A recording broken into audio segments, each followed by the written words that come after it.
Parler en public, que ce soit dans votre langue maternelle ou pas, n'est pas quelque chose de naturel ou de facile à faire pour la plupart des gens. Pourtant, c'est devenu une compétence incontournable dans notre société actuelle, et cela représente un défi auquel vous allez devoir faire face. Ce cours vous donne quelques conseils pertinents en ce qui concerne la première étape de votre réflexion. Comment mieux préparer ma présentation à l'oral?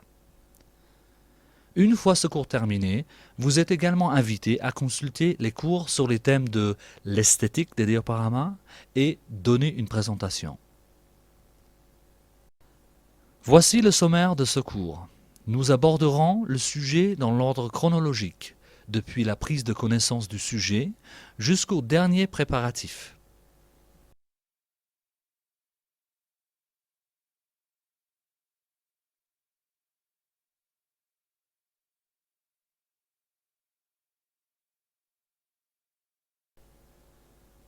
Nous n'avons rien inventé. On parle en public depuis des siècles. Prenons une minute pour réfléchir sur une citation de Platon. Si on lit entre les lignes, le message de cette citation est essentiel pour toute personne s'apprêtant à parler en public. Utilisez votre temps à bon escient. Ne gaspillez aucun moment. Ici, il ne s'agit pas simplement de parler en public, mais de communiquer un message clair. Ainsi, la qualité de votre présentation déterminera l'opinion que l'auditoire se fera de vous.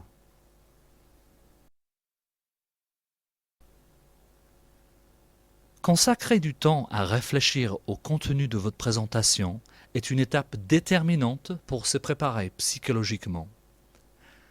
En effet, une préparation efficace sera la clé de votre exposé, car elle vous fera gagner en confiance et en aisance. Alors, votre communication en sera facilitée, plus fluide et structurée, plus précise et convaincante. Si vous captez l'attention de votre auditoire, alors cela provoquera une réaction positive qui nourrira votre confiance. Donc, vous communiquerez encore mieux.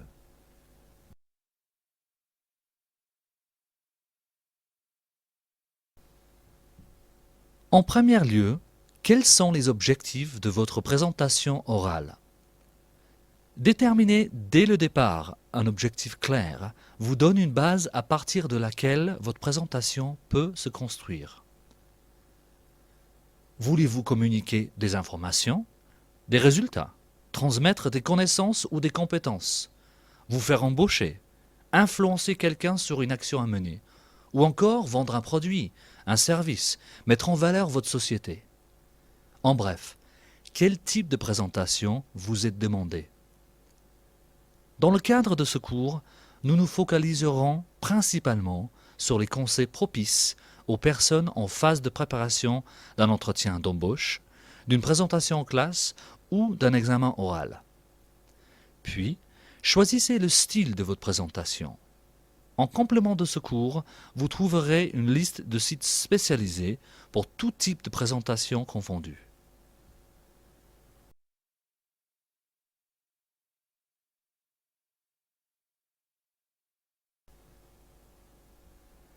À toute présentation, on peut rajouter des touches personnelles, mais certains ingrédients sont obligatoires et universels.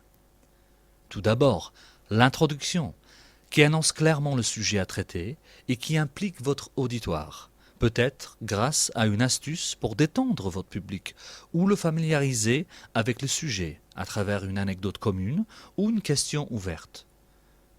L'introduction explique aussi comment vous projetez d'aborder la question et dans quel ordre. Le développement a ensuite pour but d'argumenter votre position ou vos idées principales et de décrire en détail les informations grâce à des faits ou exemples.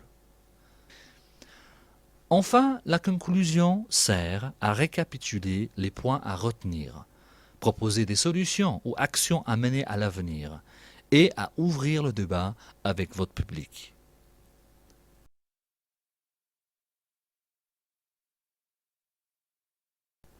Une remarque très importante. Si vous êtes amené à donner une présentation en langue étrangère, ceci ne vous dispense pas de porter de l'attention au contenu ou à l'aspect communicatif. Ne passez pas tout votre temps à chercher les traductions dans un dictionnaire. Voici par exemple une grille d'évaluation d'un professeur d'anglais pour un examen oral. Notez que 10 points sont attribués à l'exactitude de l'expression, alors que l'on comptabilise 14 points pour d'autres aspects aussi importants. Impact visuel, contenu et intérêt, facilité à gérer les questions et compétences communicationnelles.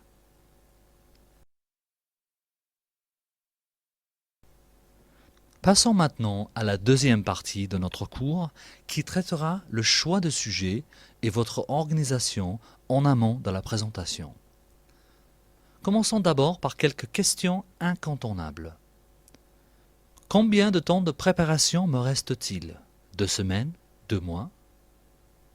Combien de temps de prise de parole? 5 minutes? 20 minutes? 1 heure? À quel endroit? À l'école, en public, à l'entreprise? Devant quel public? Où trouver des informations complémentaires? Est-ce que je peux solliciter de l'aide ailleurs que sur Internet? Quelles sont mes forces et faiblesses en communication? Si ce n'est pas la première fois que vous faites une présentation en public, quelles sont les leçons que vous pouvez tirer de vos précédentes interventions? Quel bilan? Dois-je mettre en avant certaines de mes compétences ou en améliorer d'autres?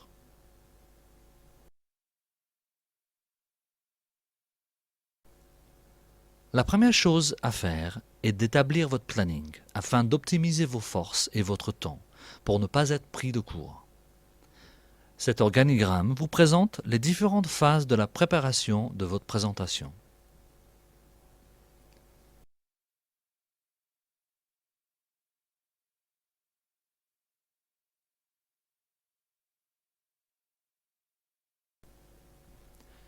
Il se peut que le choix de votre sujet soit imposé, mais si le choix est libre, communiquez votre choix et votre titre pour approbation avant de commencer le travail, au cas où le sujet est refusé. Trop souvent, les étudiants oublient de communiquer le titre de leur sujet au professeur et arrivent le jour J avec un sujet déjà traité par un autre élève ou un hors-sujet. Dans les deux cas, tout votre travail risque d'être réduit à néant. Pensez-y, parce que votre titre donnera à votre présentation une direction à suivre et guidera votre public dès le départ. Si vous êtes amené à travailler avec d'autres personnes, vous devez dès maintenant fixer des échéances pour la création et la relecture ou validation de documents. Établissez aussi les rôles. Qui fait quoi à quel moment? Veillez à ce qu'il y ait un partage équitable de la prise de parole et de la charge de travail. À partir du moment où vous êtes amené à collaborer avec quelqu'un d'autre, vous êtes lié par la même responsabilité, donc cultivez l'entraide, pas la compétition.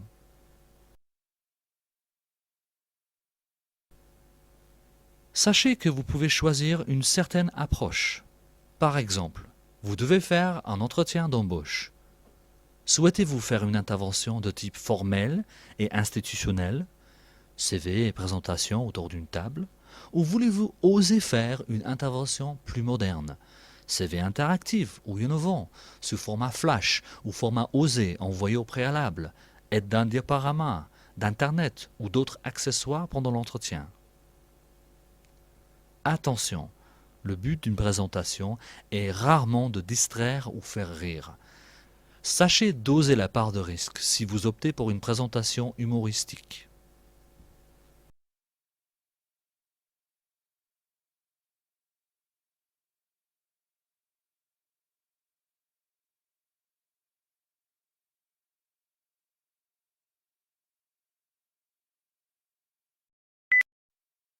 Parler en public, que ce soit dans votre langue maternelle ou pas, n'est pas quelque chose de naturel ou de facile à faire pour la plupart des gens. Pourtant, c'est devenu une compétence incontournable dans notre société actuelle, et cela représente un défi auquel vous allez devoir faire face. Ce cours vous donne quelques conseils pertinents en ce qui concerne la première étape de votre réflexion. Comment mieux préparer ma présentation à l'oral. Une fois ce cours terminé, vous êtes également invité à consulter les cours sur les thèmes de l'esthétique des diaporamas et donner une présentation. Voici le sommaire de ce cours.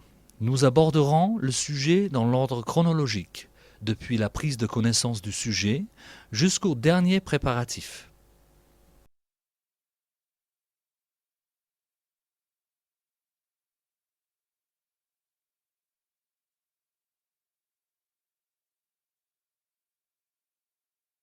Passons à la troisième partie de notre cours sur la préparation d'une présentation. L'utilisation de l'Internet est devenue presque incontournable pour toute personne à la recherche d'une information quelconque de nos jours. Mais il est important de signaler que ce merveilleux outil est à utiliser avec modération. Attention d'être raisonnable dans les informations dont vous vous servez. Inspirez-vous de cette source, mais ne tombez pas dans le plagiat, surtout s'il s'agit de remplacer votre niveau modeste d'expression dans une langue étrangère en recopiant des phrases ou des paragraphes entiers. Un public averti saura reconnaître la différence et vous pourriez être sévèrement pénalisé, surtout dans le cadre d'une évaluation en langue étrangère, si votre niveau est nettement inférieur à l'extrait emprunté. Si vous choisissez des blocs entiers d'informations, ayez la courtoisie de citer les auteurs et donc respecter le copyright. Aussi, n'oubliez pas qu'il faudra du temps pour trier vos découvertes afin de synthétiser le tout. Soyez donc sélectif. Si vous devez trouver des informations en langue étrangère, ne faites pas l'erreur de chercher exclusivement sur les sites français. Si vous ne disposez pas de dictionnaire physique, utilisez des sites dédiés. Vous trouverez une liste de liens sur notre site. Il est déconseillé de faire traduire des phrases entières par les traducteurs automatiques en ligne, qui s'avèrent peu fiables pour des longues phrases. Un dernier mot sur le plagiat. Soyez conscient qu'il existe non seulement des logiciels très performants pour détecter le plagiat, notamment dans la recherche, mais rien n'est plus facile pour un professeur que de prendre un court extrait de votre présentation et le coller dans un moteur de recherche pour vérifier qui est l'auteur.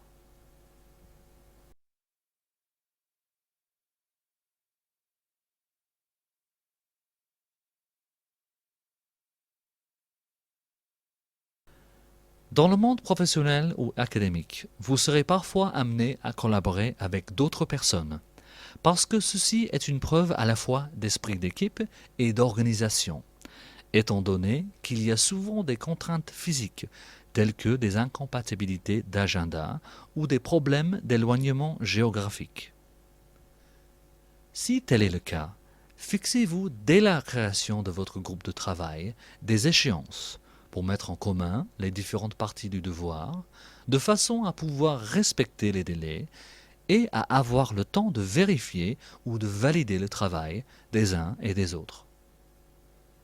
Si vous devez préparer une présentation à l'aide d'un diaporama et que vous avez peu d'expérience ou d'expertise dans le domaine, répartissez les tâches aux personnes les mieux munies dans votre groupe. Cela ne veut pas dire que vous ne pourrez pas contribuer activement. Si une personne a la responsabilité de centraliser les documents sur un diaporama, il sera judicieux d'harmoniser le style des contributions de chacun. N'insérez pas les textes, photos ou images des autres à l'aveugle. Il est fortement conseillé de vous référer aux cours sur l'esthétique des diaporamas avant de vous lancer dans la création d'un modèle de page. Dernière astuce. Si vous préparez une présentation en langue étrangère, utilisez les fonctions de correction d'orthographe ou de vérification d'expression grammaticale. Il va de soi que vous devez changer le choix de dictionnaire dans les options de votre ordinateur afin de bénéficier de cette aide.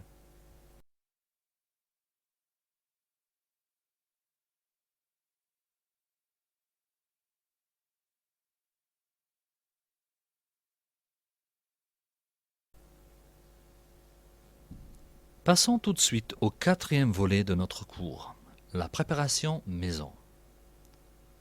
Vous êtes maintenant muni de votre sujet, des consignes et des informations dont vous avez besoin pour pouvoir créer le contenu de votre présentation et commencer à préparer votre intervention orale. Nul ne vous connaît mieux que vous, donc vous savez de quelle manière vous travaillez le mieux. Choisissez bien l'endroit où vous serez le plus efficace pour accomplir la tâche. En somme, vous devez pouvoir vous concentrer dans un endroit calme, sans être distrait, et avoir à portée de main tous les moyens techniques nécessaires.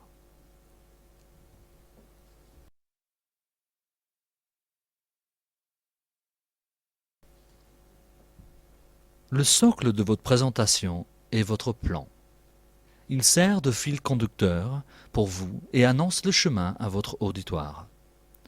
Peut-être avez-vous une multitude d'exemples, d'arguments, d'images ou autres à montrer pour renforcer votre présentation.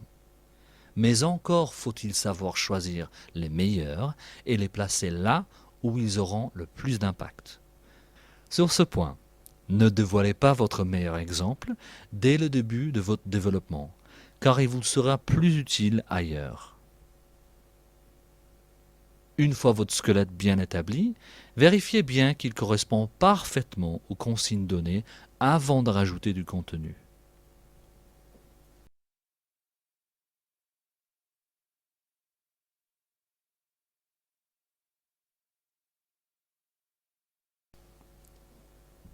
Les graphiques suivants décrivent le contenu de 3 fondations d'une présentation. Tout d'abord, l'introduction. Elle a les objectifs suivants. Bonjour, je m'appelle, je viens de telle société, école, merci d'être venu. Ma présentation abordera tel sujet, de telle façon, et sera de telle longueur. Profitez de cette étape pour impliquer votre public et briser la glace. Faites référence à votre plan, typiquement le deuxième transparent de votre diaporama. Informez votre public des consignes spécifiques, en particulier la façon dont vous souhaitez qu'il participe avec vous. Contrairement à notre introduction, le développement est plus flexible dans le déroulement de son contenu. Néanmoins, vous devez donner des exemples pour illustrer et des arguments pour convaincre. Utilisez plutôt des images pour communiquer et surtout, n'oubliez pas de structurer votre présentation avec des connecteurs logiques afin de mieux guider votre public et d'économiser leur concentration. Pour avoir une conclusion solide, vous devez commencer par synthétiser les points principaux. Il se peut ensuite que votre opinion personnelle soit utile, surtout si un de vos rôles est d'influencer votre public sur une décision à prendre.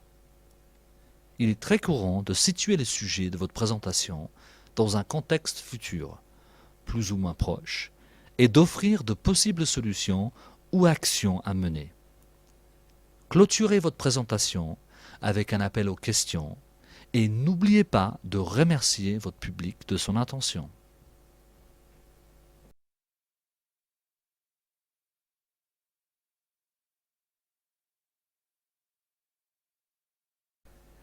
Si vous préparez un entretien d'embauche, 3 points sont souvent négligés. 1.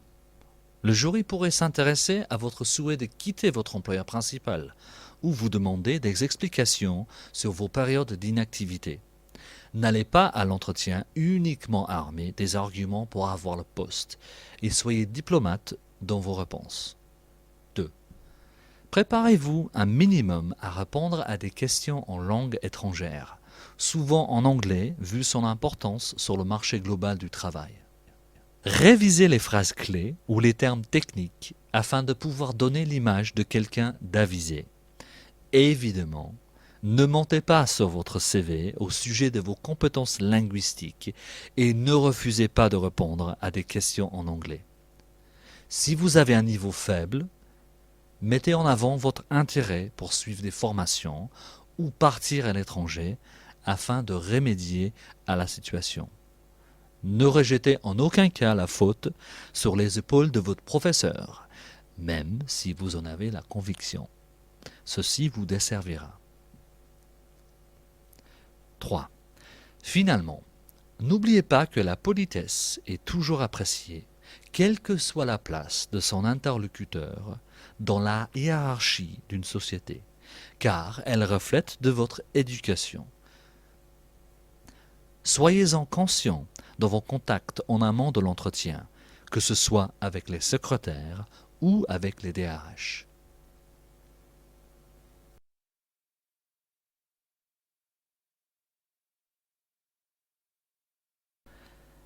La dernière étape, avant de passer devant votre public, est la phase de répétition et les derniers préparatifs.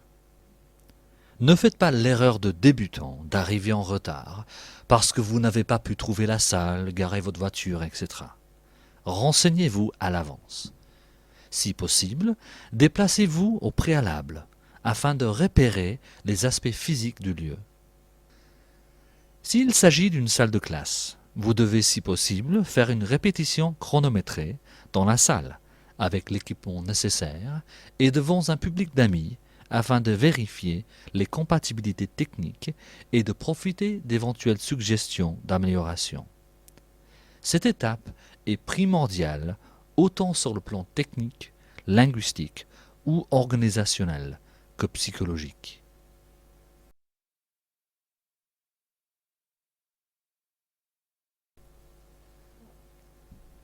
Si vous estimez que seul votre diaporama ne suffira pas pour vous guider le jour venu, il est nécessaire de rédiger des notes. Elles servent à vous cadrer sous pression, tout en laissant respirer la spontanéité. Votre performance sera en partie assurée par des bonnes notes, car beaucoup de facteurs peuvent rentrer en jeu le jour venu pour vous déséquilibrer ou, au contraire, pour vous assurer. C'est pour cette raison qu'il ne faut jamais écrire mot pour mot ce que vous voulez dire. Vous pouvez vous référer au cours, donner sa présentation pour plus d'informations sur ce piège. Rappelons que les petites fiches sont bien adaptées à ce rôle et que le A4 est à bannir absolument. Enfin, votre diaporama doit vous aider à communiquer. Il ne doit pas vous remplacer par des effets ou des gadgets surdimensionnés qui ont plutôt l'effet de distraire un auditoire que de cadrer sa concentration. Ne collez pas non plus votre discours mot pour mot, car personne ne lira les blocs de texte.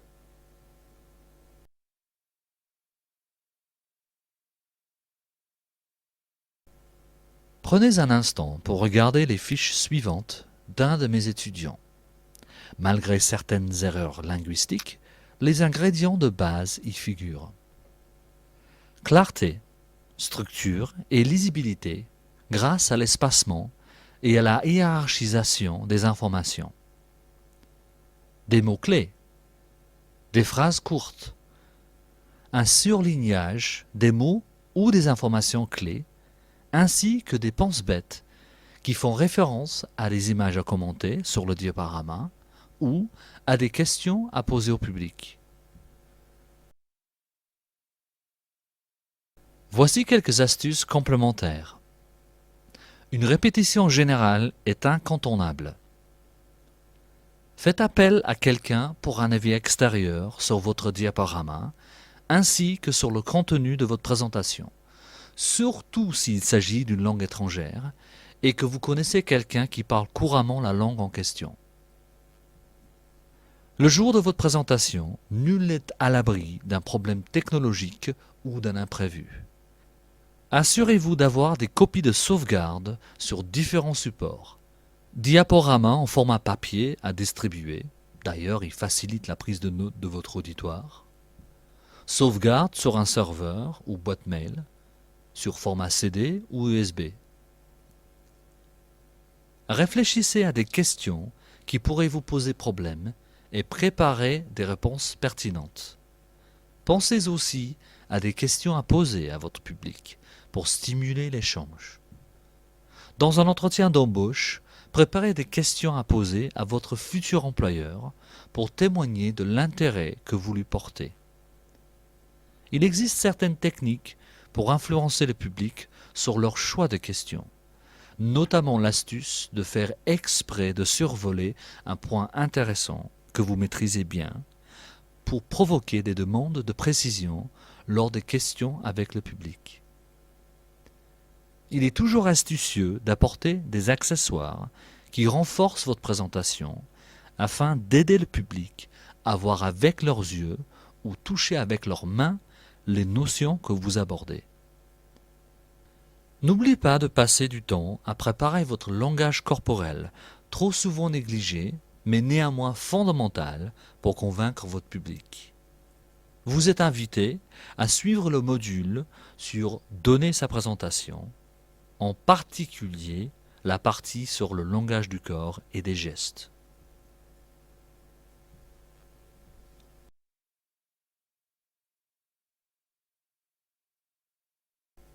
Pour conclure, rappelez-vous de ces règles d'or et n'hésitez pas à visiter les autres parcours disponibles sur ce site, qui vous aideront à mieux préparer votre présentation et à vous entraîner sur le plan linguistique. Maintenant, passez au module suivant, qui traitera la présentation elle-même. Merci de votre attention.